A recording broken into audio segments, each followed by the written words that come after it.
A federal judge in Kentucky on Monday sentenced a former Louisville police officer involved in the fatal raid of Breonna Taylor's home to nearly 3 years in prison, in a sharp rebuke to the Trump administration, which had requested he serve only 1 day behind bars.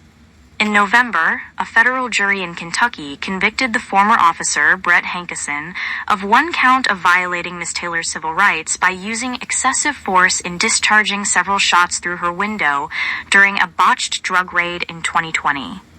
Even though none of the 10 shots he fired hit Ms. Taylor, Mr. Hankison, who is white, was the only officer to be charged for his actions during the botched operation. The killing of Ms. Taylor, 26, in her own home became a focal point for the national outrage over police violence against black people, amid a spate of similar acts of violence around the same time, most notably the murder of George Floyd by a police officer in Minneapolis. Ms. Taylor's killing in particular brought national attention to, quote, no-knock warrants, which allow the police to burst into homes without warning.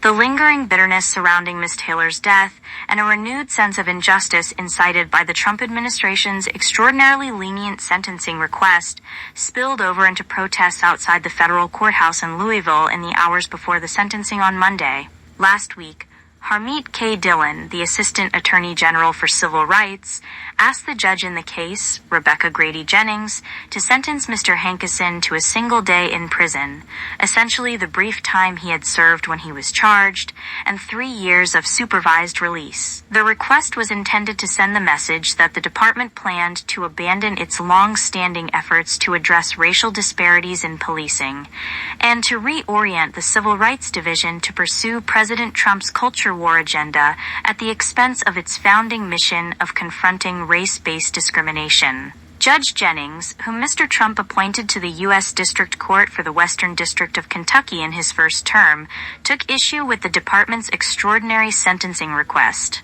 But she also settled on 33 months, a punishment far short of the maximum sentence of life in prison allowable by law. Sentencing requests are typically filed by career prosecutors who worked on the case. The filing last week was signed by Ms. Dillon, a political appointee who is a veteran Republican Party activist with close ties to Mr. Trump and one of her deputies. Shortly after the department made its request public, the family's legal team issued a statement describing Ms. Taylor's mother, Tamika Palmer, as, quote, heartbroken and angry.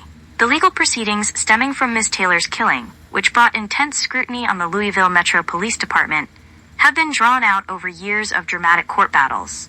In 2023, a judge declared a mistrial in Mr. Hankison's trial on federal civil rights charges after jurors failed to reach a unanimous verdict. He was previously acquitted of similar state charges. The case fueled months of protests across the country and in Louisville. The city's police chief was fired amid the demonstrations, and a 2023 report by the Justice Department found that the department had shown a pattern of discriminating against black people, as well as a pattern of other abusive behavior. Investigators found instances of police officers subduing residents with neck restraints, chokeholds, and even dog attacks, and using excessive and escalating force. The report also said officers made unlawful stops and searches based on invalid warrants. A judge initially signed off on a warrant for Ms. Taylor's apartment, but the officers were later instructed to announce themselves. Whether they actually did has long been in dispute. The warrant to raid Ms. Taylor's apartment was based on shoddy surveillance. 3 officers were charged by federal prosecutors with knowingly including false information in an affidavit to get a judge to approve the raid. One of them, Kelly Goodlett, pleaded guilty in 2022. The case against the 2 other officers, Joshua Janes and Kyle Meany, is still open.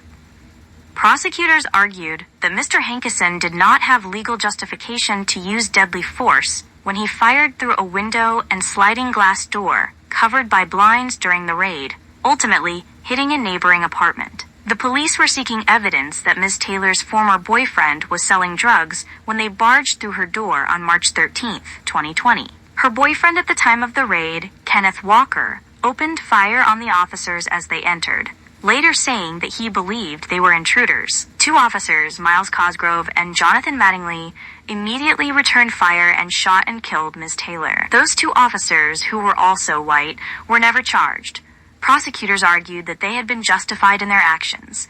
Chris Cameron contributed reporting.